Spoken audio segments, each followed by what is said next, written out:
How dark can we go, Pat? Oh, but look at, I understand.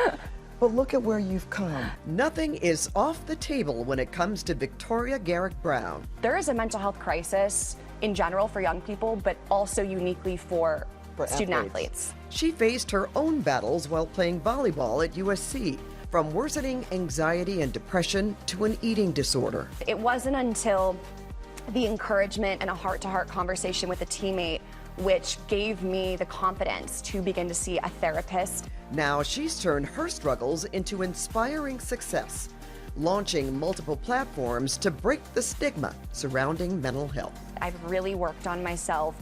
I've leaned on my community, and now I feel so grateful to say I am joyous.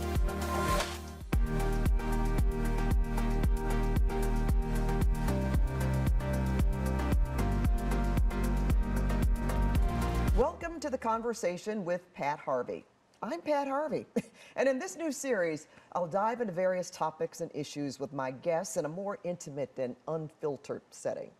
And I'm happy to say my guest today is a woman of many skills. She's a former athlete turned content creator, public speaker, and mental health advocate, Victoria Garrick Browne. Victoria, thanks so much for being here. I'm honored to be here with you, Pat, so thank you for having me. You are quite the young woman. You are certainly a powerful voice for mental health for athletes. And this is Mental Health Awareness Month. We are rounding toward the end of Mental Health Awareness Month, so we thought it very fitting to have you on to talk about your time at USC. So if you could take us back to that moment that you realized that you wanted to pursue this mission. Certainly. Well, I grew up playing sports and always loved it so much. It brought me so much joy and was really a happy place. And my older brother was a Division I golfer, and so I saw him really dedicated to sport, and I wanted to do the same. And so playing at the collegiate level was always a dream of mine and something I wanted to do. And I think as a high school athlete, I only thought about the pros, right, of how exciting it would be to compete at that level, to play with the girls I've been watching on TV and that I looked up to, and to push myself to my potential as an athlete. But upon really getting integrated into the Division I lifestyle, I quickly realized that there were a variety of pressures and factors that you just can't really know or prepare for until you're in the situation, until you are playing on the #1 team in the country next to the National Player of the Year. You're undefeated and you feel like you can't make mistakes. And I started to feel that pressure and slowly developed performance anxiety, which kind of manifested in ways where I struggled to sleep at night. I was constantly overthinking. I would feel my hands shaking in the games and I'd have to put them on my knees to try to take deep breaths. Sometimes my eyes would just get teary because I feared messing up or cracking under the pressure. And I think too, as an athlete, you are told to be strong, be tough, don't show any weakness. Right. So as I was starting to deal with this performance anxiety, I was like, well, you can't say anything about it because you have to be tough and you want to keep playing, right? You don't want your coach to bench you or your teammates not to trust you. So figure it out, push it down, make it through. And because I gaslit myself and wasn't owning the experience, then I fell into this major depressive episode as a sophomore. And it wasn't until the encouragement and a heart-to-heart conversation with a teammate which gave me the confidence to begin to see a therapist at the health center on campus, where I had that moment of realization, oh my gosh, I'm actually dealing with something that I'm sure a lot of young 18-year-olds playing at the Division I level experience. It's not my fault. I'm not bad. I just don't have the tools, the vocabulary, or the skills to handle the pressure I'm experiencing. And when that started to click and I started to go to therapy and started to get better and feel more confident in my own path, I was like, why are we not talking about this? Why did I have to go through this and fall into this? And I wasn't warned, or I was so ashamed and alone for that whole freshman year. So that's really what made me feel like I had no other choice but to eventually stand on a TEDx talk stage and spill my heart to the world, hoping that other people would realize that there is a mental health crisis in general for young people, but also uniquely for student athletes. One of my questions to you was, did you see a therapist? Do you suggest that? Obviously, you do. There's a difference. I wanted to go back. You played in high school. You obviously didn't feel the pressure as much as you did going to college. Are you from Los Angeles? I'm from Northern California. Northern California? Okay. Yes, and no, I didn't feel the pressure in the way that I did in college. I felt really confident as a high school athlete, and I think we all do. I think when, you know, you're getting recruited and you're on these really competitive teams, it's like they are taking, like, you know, it's like they say you're like a big fish in your small pond, and then you all go and like everyone on the team is really good and everyone's great at their sport. And so then it's like the level and the standard is elevated, and that's exciting, right? Like I remember my first time in the gym getting to play with those girls and being like, yes, this is awesome. But also you're just not able to make as many mistakes, and every point matters so much because you're now competing for a national championship.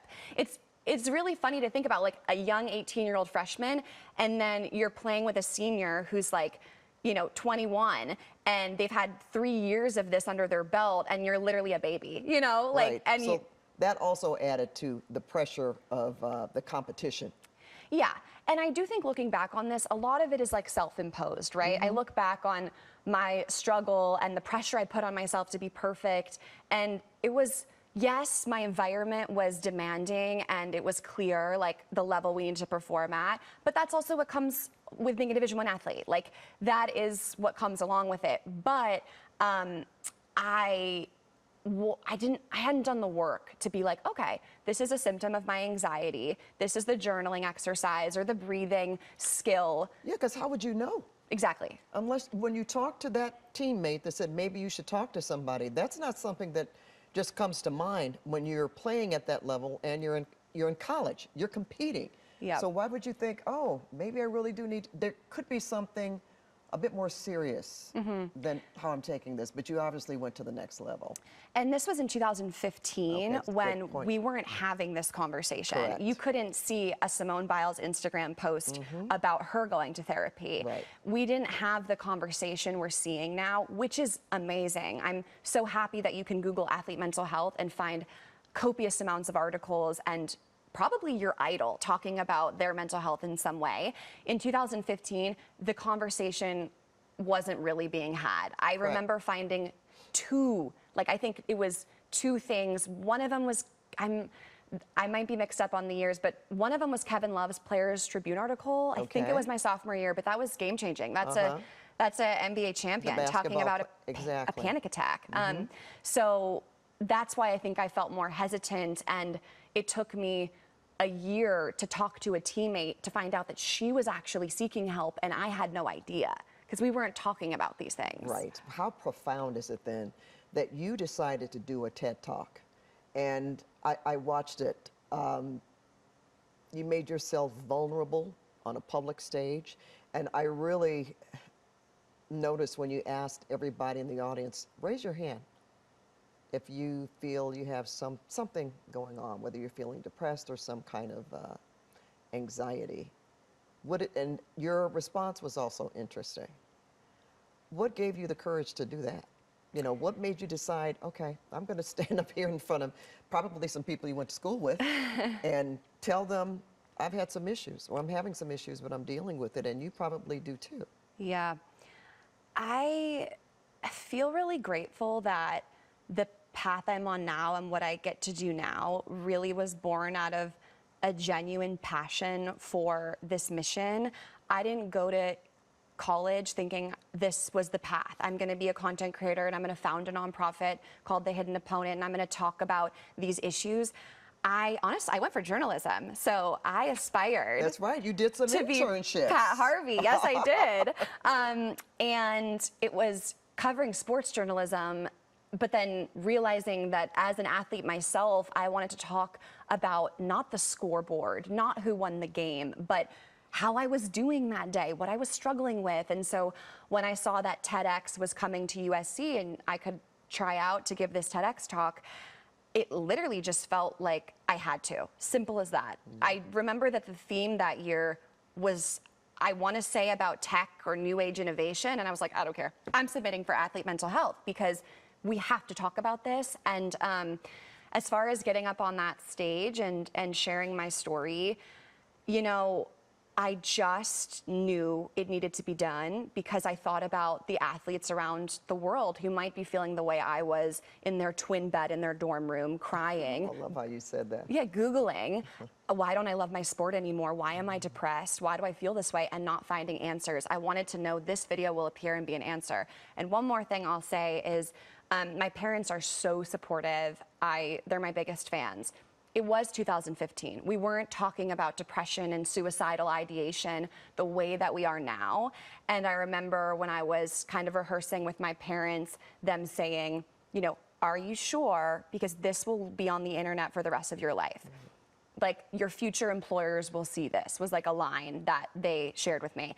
And I get it, they're protecting me. They're like, the decision you're gonna make to be very vulnerable at 18, you know, you're not gonna be able to take that back. And I remember thinking, like, absolutely, like without a doubt in my mind, I need to tell the full story. I have to do this. And I'm so glad to have parents who were like, awesome, we just wanted to check, and like, we fully support you. And they were in the audience that day. You know, well, I listened to you talk. It's one thing to have confidence as a volleyball player.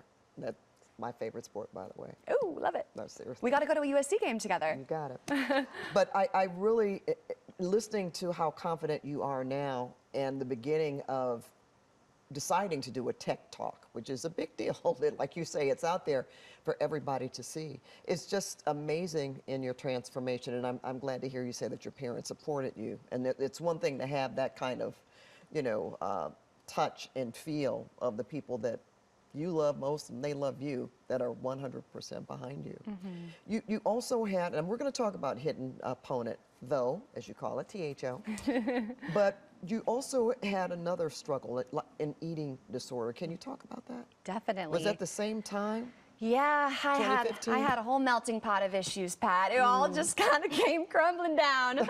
But it all related to each other, and it does. I think that's why it's so important right now when we talk about wellness and mental health. It's like, it's almost like whack-a-mole. It's like if you forget this pops up. If you try to shove that down, it comes up over here, unless we sit down and we address it. And I know we'll talk about Kobe Bryant, but his wise words were to walk hand in hand with it, which I always think about.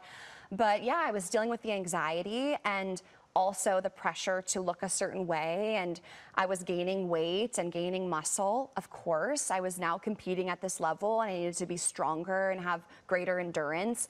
But then I would look in the magazines and I would see these very thin legs and I wouldn't see muscle, and I felt this pressure to kind of not fuel myself and not give my body the nutrients that it needed. And then because I was restricting, then I would be really anxious and sad, and I would turn to food to cope. And then I would emotionally eat, and I would binge at night. And so that's what led to my binge eating disorder, was it became a coping mechanism for the anxiety. So you were dealing with not just, I mean, several issues all at once, but look, you came out. I was, and like, I know I'm laughing, that's also a coping mechanism because it is sad, but it's like human, like we're young, we're figuring out how to deal with our emotions, and we have so many feelings, and I didn't have the vocabulary is important to be able to say performance anxiety, emotional eating. I didn't have those words, and so instead I would just be like, why am I unraveling? Why am I spiraling? And now I know, okay, like I'm feeling really anxious and alone, and I'm seeking comfort, and maybe I want a hug or I want a heartfelt conversation, and that's what I was seeking, like in the food at night. You know what I mean? Yes, comfort. Yes. I want to get to some numbers because I think that's important. You know, we do a lot of this in the news business, as you know, but at the same time, it does add a lot of context to what we're talking about. So according to the NCAA, about 30% of student athletes struggle with mental health. In fact, an NCAA survey also found some differences between how male student athletes felt about mental health versus female. 59% of men felt their coaches took their mental health seriously, while only 50% of women felt the same way. Men also felt their athletic department cared about their mental health more than the women did. My question to you, Victoria, which I find very interesting, I thought it would be the other way around. Why do you think that is? Well, I think when it comes to the research and the studies and the statistics, I like to take them with a grain of salt because I think, if we really polled every student athlete and we really asked all these in-depth questions, I don't know if we would like the answer, right? I don't know if that's an answer that people want to find out. I think it's unique to certain communities. I feel like maybe, if I'm making an educated guess, football is obviously a very prominent sport on a variety of campuses. So I think they have more funding, and there's probably a greater opportunity to add sports psychology, and like that could play a role in it. But at least what I've seen on the ground, speaking at campuses, is that there is a unique stigma for male athletes because they're also dealing with the stereotype that men don't feel emotions. Men Correct. should not cry. There's a stigma for athletes about being strong, and then additionally for men to be the leaders of their family and to hold it together and to not be, quote, soft. So, I've seen that male athletes have a unique stigma that they have to face. And maybe their coaches, have been more in tune listening to them. You mentioned Kevin Love. I'm going to bring up Michael Phelps. Yeah. I heard about Michael Phelps before I heard about Naomi Osaka, Simone Biles having issues. He was one of the first, and probably because their sport, there's a lot of money involved.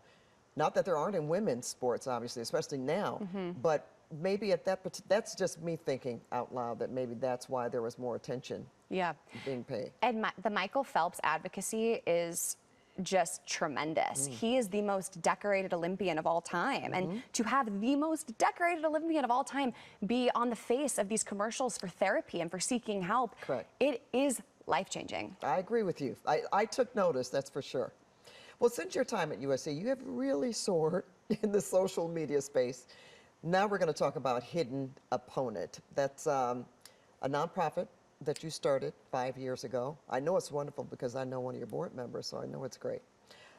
Tell me about the support that you had for putting this together. Another major, oh my God, so beloved, but also very forward about his own life. And I think sometimes they may have talked about mental health or things being a priority. Of course, I'm going to let you tell the story, but I'm just going to mention Mamba. So that's like, who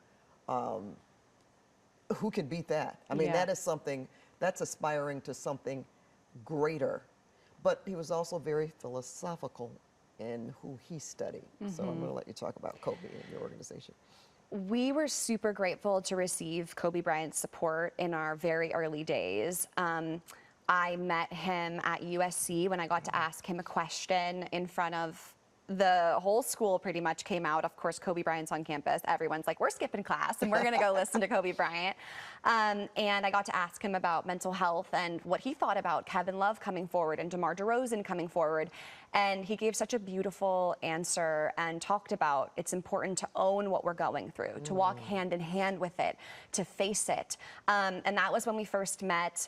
And then I had the opportunity to go to his offices at Kobe Inc. and connect with him and one of his colleagues and just share more about the Hidden Opponent and what I wanted to do. And he just listened and was so supportive and wanted to help in any way that he could. And I think just having the belief of someone like Kobe is enough to last a lifetime and fuel every single person at the Hidden Opponent to keep doing this work, because we had his faith in the importance of this and also the way that we were going to go about it. So that meant the world, and it's something that we call on often and also pinch ourselves that it actually happened.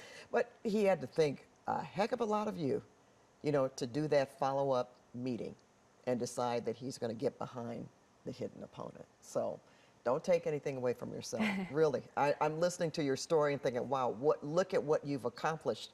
And you would never guess that you had any feeling of anxiety or question in yourself as you do now, because you're so positive not Thank only just you. positive, but you know, you're bringing forth light and crucial information. And I hope that that can be inspiring to other people, because I understand they could look at me today. I graduated in 2019. It's been a handful of years. I am married. I have been in years of therapy. I've been on medication. I've been off of it. I've really worked on myself. I've leaned on my community. And now I feel so grateful to say I am joyous and happy and I feel like myself. And there were times where I didn't feel that way. And I get emotional thinking about it, because it's sad for me to think of that girl who felt so alone, who questioned, like, can I just escape my life or should I put it on pause? How dark can we go, Pat? Oh, but look at, I understand. But look at where you've come. Look Thank at, you. You know what? And I like what you just said too. Okay, this is 2025. 2018 is when you really realized that you needed help, or 2015? 2015, 16, yeah, my whole So, college. but that's also important, because sometimes it takes that long, doesn't it? It does. But that's okay, isn't it? Mm-hmm. That's another thing. When people, I think, when they hear, oh, I should go to therapy, I have to take medication. Well, I don't want to do those things. How long do I have to do it?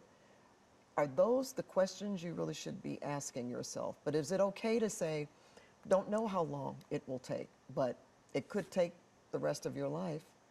But that's important enough for you to be well and to be where you are today? And you're worth it. You're worth the investment in that and the time in that. And a lot of times when I talk to student athletes and college students, I remind them that in every area of their life, they've been encouraged, enthusiastically encouraged to get a tutor, to go to office hours, Right. to get great grades, to go to practice, to run extra miles on the weekends, to be good at their sport. So when it comes to the most important part of you, your brain, your mental health, why are we not also like, yes, we should make sure everyone has access to this type of support, and it's okay to go to counseling, and you shouldn't feel embarrassed to tell your friends, oh, I can't make it because I have therapy at 1, but can I come after, right? It's like, Yeah.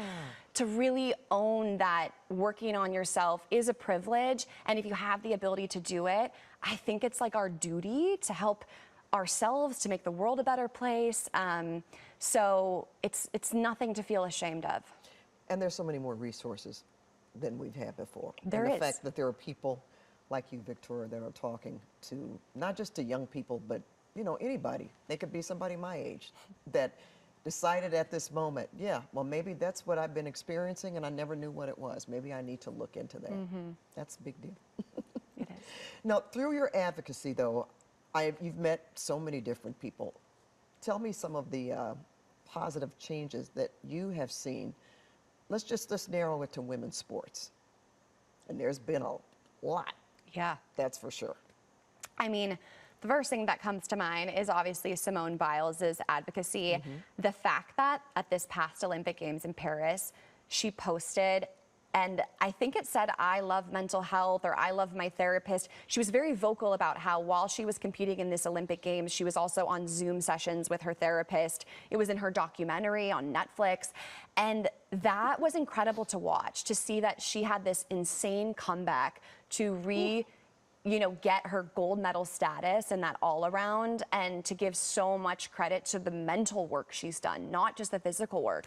And my biggest takeaway from her documentary was it was more of a mental thing than it was physical. Like, that aspect of the game at the highest level is going to be make or break. And so why would we ignore it in practice in the years that lead up to competition? So Simone Biles has been a trailblazer. Naomi Osaka, I think, has been such a trailblazer. Ali Raisman, Alona Mar, who's on our board of directors, has been an incredible advocate for mental health issues, for female athlete body image issues.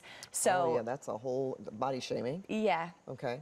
I mean, unfortunately, as women, and the volleyball uniforms are like so tight and so tiny. If you're having a bad body day, like, you have to put on spandex. Did you feel bad about it? No, it's like, you can't, sometimes you can't hide, and it is being scrutinized, and women naturally, unfortunately, are being sexualized and looked at critically.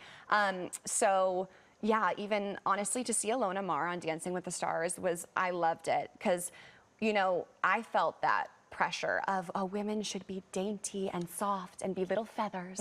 And it's like, a little feather is not going to win the national championship. And like, you're a libero, right? Yeah. So you're a defensive specialist. They're blasting balls and that you're diving on the floor. You have to have the thigh strength to yes, this I was a volleyball ball mom. That's getting. why I tell you I loved it. Yeah. So I get, and even the uniforms that used to be, oh dear, those shorts are kind of. Yeah. But that's what it was. Yeah. And I guess that's what it still is actually to this day. But still, thinking about that and doing what you do, I mean, that's 1,001 things going on. I know, you in your really, mind. you have to compartmentalize, but there's days where it's really hard, especially, you know, when I was in the throes of my eating disorder and just not feeling confident and sometimes physically feeling not like I was my most energized self to compete. So it's a lot, and I really am so grateful for these incredible female athletes and these Olympians who are paving the way and showing the next generation of female competitors that it's okay to love your body, to love your muscle, to own what you're going through, to seek help, to speak up and use your voice. And it's still, even though I'm not currently competing anymore, it still really moves me to think about their impact. Do you think the world, the way they reacted when Simone pulled out, when Naomi pulled out, oh, you know, there was such an uproar, and then questions about why really, what was behind them pulling out of the competition. That had to strike you in some way because you had an idea of like, okay, yes, I can understand what they're going through. I mean, Simone Biles with the twisties was arguably a life or death situation. Like, you're doing these really high up twists and turns, and if you don't know exactly where you're going to land, it's very dangerous. Exactly. And like, I think what baffled me was, you guys don't think Simone wants to compete for this medal? Like, she has given her life every day for 4 years to be here and compete. You think she wants to say, peace, I'm gonna go to a hotel room? No, she wants to compete. So I have enough respect, and I'm able to acknowledge I don't know her story. Who am I to sit on my couch and say, no, she should be doing this? Like, fully trust whatever her and her trainers decided was the best way, but it had to have crushed her to not be able to compete. Sure. You know? So, yes. Yeah, I definitely felt like, you know, defensive for my girls out there when the world is, especially to Naomi Osaka, if you're, I don't know intimately, obviously, what either of them were experiencing, but I look at Naomi and I'm like, she's such a kind-hearted, lovely woman who's insanely good at tennis, but Yes. what comes along with that is hundreds of interviews and flashing cameras and Twitter and all these Oh, people. yes, I'm all like, the social she just media. wants to dominate on the tennis court, Right. you know? So They question your relationship, if you have a relationship, your yeah, personal life. all and of you that. I always net out with like, we don't know these people. Why would I spend my energy judging them, especially negatively? Yeah. So yeah, when I see that, it's heartbreaking, but I do think that what both of them did will and has ultimately had more of a positive impact than the Right. negative noise. Yeah, because they really came back too. Yeah. And even, you know, it makes you wonder if they didn't, but they did, because that's what they wanted to do, but they worked on their mental health first. Okay. Victoria, you also host the Real Pod podcast. Now, I listened to one of them today. It really touched me. How has that platform helped your mission or inspired others? Well, I love getting real. I love You get just real. getting cozy and talking. And I think that the TEDx talk was so cathartic because I finally got to just say, this is actually how I'm feeling. And it didn't really reflect the perfect Instagram photos that I had been posting from my freshman year. And I think as I started to bring that more vulnerable side and that authenticity to the internet, I started using this hashtag real post. And I thought, I want to have these conversations. I want to invite other people on to have their opportunity to open up. And when thinking about what I should call my podcast, I thought, well, you have Real Post, let's have Real Pod, where we just talk about it. We'll be very descriptive here with the title. And it's been amazing. Similar to what you told me before we sat down today, it's my favorite to get to sit in a comfy chair with someone that I admire and am curious about, and get to ask them questions about how they're navigating life, the ups and downs, what they've learned. So it's one of my favorite things I get to do, and I hope that people check it out. I'm going to have my granddaughters. They're younger, but one is an equestrian and the other is playing basketball. They're 11 and 8. They're young, but at the same time, there's one in particular where you posted a couple, like, you know, real image, edited image that you see in magazines and everywhere, and a lot of it has to do with women, with young women, how their bodies look, you know, if they're beautiful or not, and what, you know, the world considers beauty. So I like the fact that that's some of the things that you touch on in your podcast, and I just think that's very, very important. Thank you.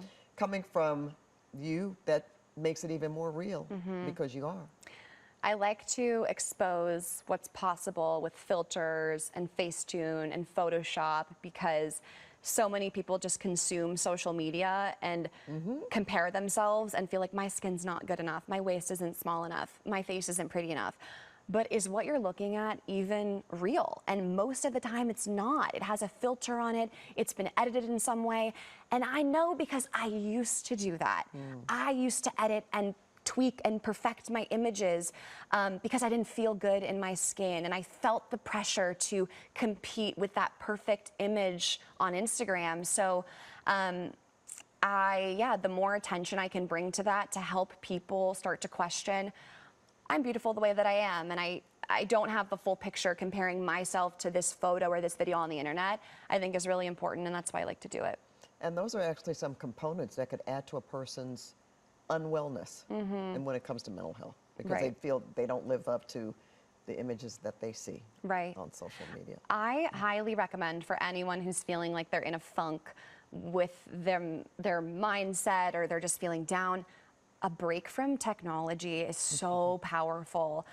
I always feel better after like a phone detox, and when is the last time that people have been bored? They're not. Like, you don't allow yourself to reach a state of boredom because you're like, oh, I'm bored, I gotta grab my phone. I'm bored, let me FaceTime a friend. I'm bored, let me play the music. I'm bored, let me do this. It's like so calming for especially an anxious mind to just walk in the park or just sit in a coffee shop and watch humans live their life and be aware of nature and say, oh my God, I've never noticed this huge lavender tree outside my apartment, because every time I walk out, I'm just looking at my phone. So one of my first things I do when I notice myself getting into this spiral or not feeling good enough or getting very comparative is a phone break. Even as someone who works on my phone. That's good. Yeah, I know you do. And I know you're very savvy, but it's like decompressing from all of that, from electronics actually, right? Yeah. Things that go buzz or things that hum. Right. This is just amazing. Now, let me ask you something before I let you go. What's next? Is there something else that you want to do, that you see yourself doing, besides growing your brand? And I'm going to call it a brand. Do you think about that?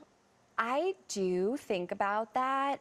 I feel like I've always been goal-oriented, and as an athlete especially, it's like I want to make this team, I want to be this position, I want to play this well. And I feel like as an entrepreneur, I've really tried to trust my instincts and like listen to my heart, and that's what got me here, was not calculating this profession, but was being like, this feels like what I need to do, and oh, it's impacted students and they want me to speak on campus. Okay, I'm gonna go speak on campus. Oh, maybe I should post more videos about it to reach people who weren't at the talk. You know, it all like naturally evolved. So as I think about my career, I try to wake up every day, be true to myself, be a good human being, and stack good days, and hope that 5 years from now I look back and I'm in a good place.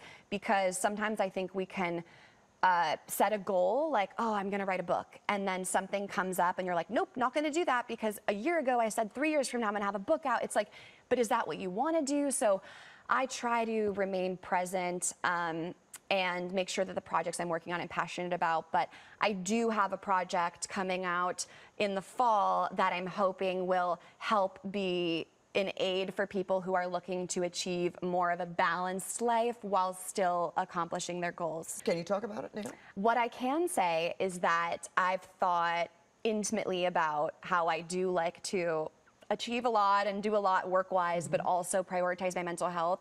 So essentially what I'm working on is creating something that people can use every single day to help them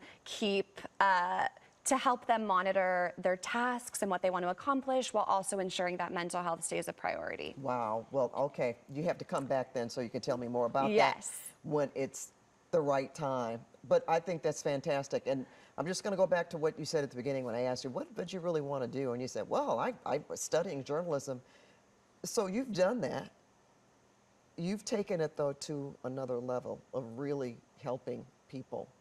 And quite frankly, I really do think journalism is a lot more than giving what's happening every day. It's very important to inform the community of what's going on in their community, in the nation, in the world. But when you are giving back and giving people information and empowering, to me, that is the ultimate goal of journalism. And that's something that people may aspire to. Not everyone can reach it. So I want to thank you for that. Thank you, Pat. This was an honor. Congratulations on that, seriously. Thank you. Thanks a lot, and I want you to come back anytime. Thank you. Okay. I want to have you on Real Pod. Well, I'd love to come on. Okay, great. You just tell me and we can coordinate outfits. Yes, we have to match for Real Pod. Well, to our viewers, thanks for watching The Conversation with Pat Harvey. Make sure to check our YouTube page for future episodes.